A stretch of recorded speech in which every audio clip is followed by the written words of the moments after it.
The soldiers cheered as the train crossed the border into the state of Wisconsin. It had been a long trip from the south back to their homes in the north. One of the men had a large red scar across his forehead. Another had an injured leg that made it painful for him to walk. The third had unnaturally large and bright eyes because he had been sick with malaria.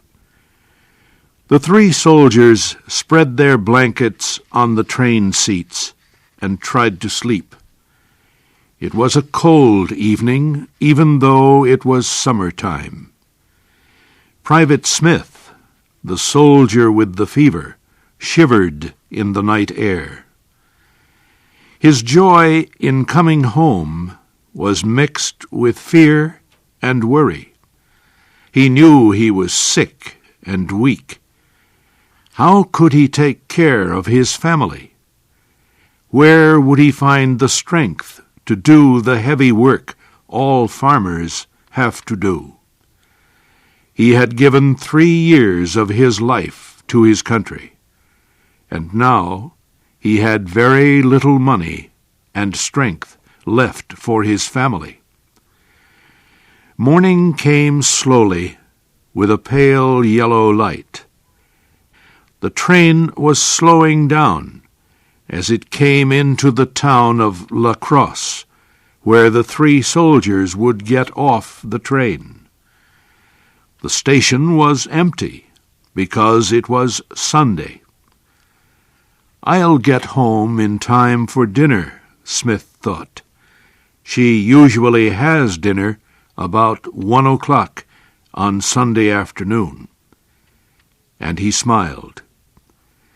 Smith and the other 2 soldiers jumped off the train together. "Well, boys," Smith began, "here's where we say goodbye. We've marched together for many miles. Now, I suppose, we are done." The 3 men found it hard to look at each other. "We ought to go home with you," one of the soldiers said to Smith. "You'll never be able to walk all those miles with that heavy pack on your back." "Oh, I'm all right," Smith said, putting on his army cap. "Every step takes me closer to home." They all shook hands. "Goodbye. Good luck. Same to you. Goodbye." Smith turned and walked away quickly. After a few minutes he turned again and waved his cap. His 2 friends did the same. Then they marched away with their long, steady soldier's step. Smith walked for a while, thinking of his friends. He remembered the many days they had been together during the war. He thought of his friend Billy Tripp, too. Poor Billy. A bullet came out of the sky one day and tore a great hole in Billy's chest. Smith knew he would have to tell the sad story to Billy's mother and young wife. But there was little to tell. The sound of a bullet cutting through the air, Billy crying out, then falling with his face in the dirt. The fighting he had done since then had not made him forget the horror of that moment when Billy died. Soon the fields and houses became familiar. Smith knew he was close to home. The sun was burning hot as he began climbing the last hill. Finally, he reached the top and looked down at his farm in the beautiful valley. He was almost home. Mrs. Smith was alone on the farm with her 3 children. Mary was 9 years old, Tommy was 6, and little Teddy had just turned 4. Mrs. Smith had been dreaming about her husband when the chickens awakened her that Sunday morning. She got out of bed, got dressed, and went out to feed the chickens. Then she saw the broken fence near the chicken house. She had tried to fix it again and again. Mrs. Smith sat down and cried. The farmer, who had promised to take care of the farm while her husband was away, had been lazy and dishonest. The first year he shared the wheat with Mrs. Smith, but the next year he took almost all of it for himself. She had sent him away. Now the fields were full of wheat, but there was no man on the farm to cut it down and sell it. 6 weeks before, her husband told her in a letter that he would be coming home soon.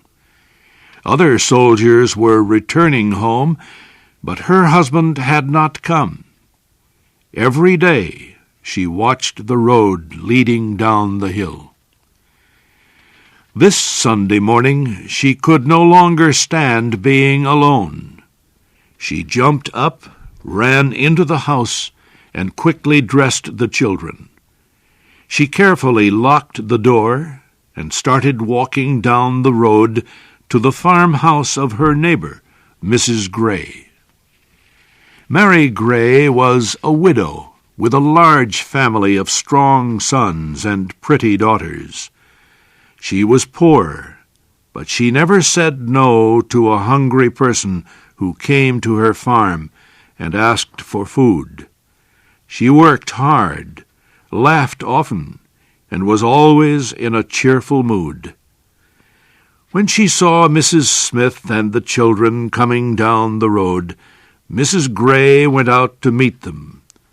"Please come right in, Mrs. Smith. We were just getting ready to have dinner." Mrs. Smith went into the noisy house. Mrs. Gray's children were laughing and talking all at the same time. Soon she was laughing and singing with the rest of them. The long table in the kitchen was piled with food. There were potatoes, fresh corn, apple pies, hot bread, sweet pickles, bread and butter and honey. They all ate until they could eat no more. Then the men and children left the table. The women stayed to drink their tea.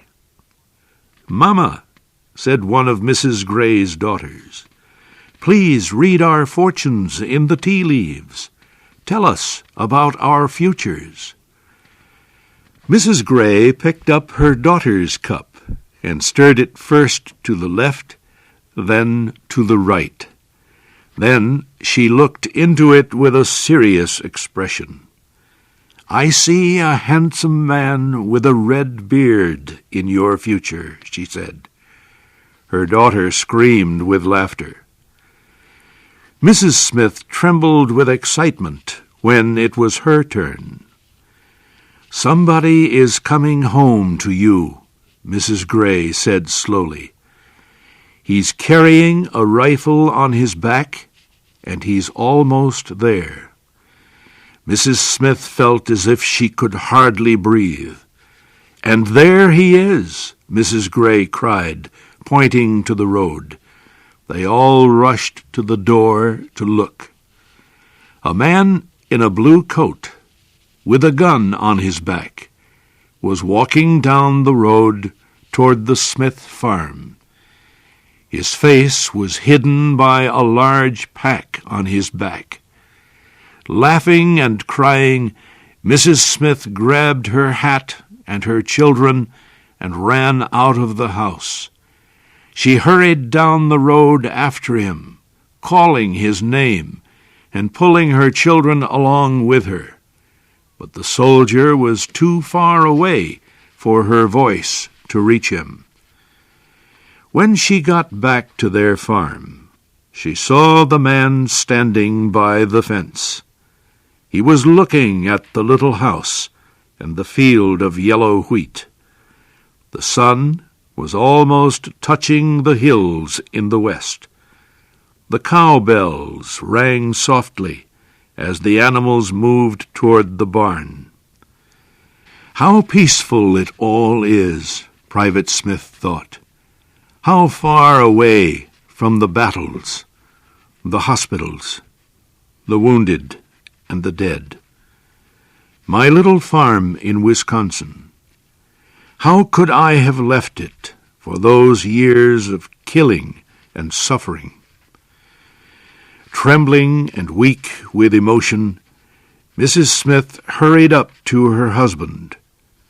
Her feet made no sound on the grass, but he turned suddenly to face her. For the rest of his life, he would never forget her face at that moment. "Emma!" he cried. The children stood back, watching their mother kissing this strange man.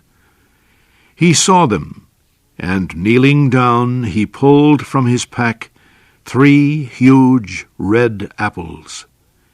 In a moment, all 3 children were in their father's arms. Together, the family entered the little, unpainted farmhouse.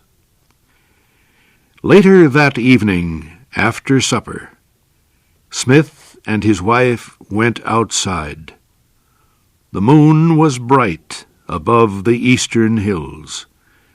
Sweet, peaceful stars filled the sky as the night birds sang softly and tiny insects buzzed in the soft air. His farm needed work. His children needed clothing. He was no longer young and strong, but he began to plan for next year. With the same courage he had faced the war, Private Smith faced his difficult future.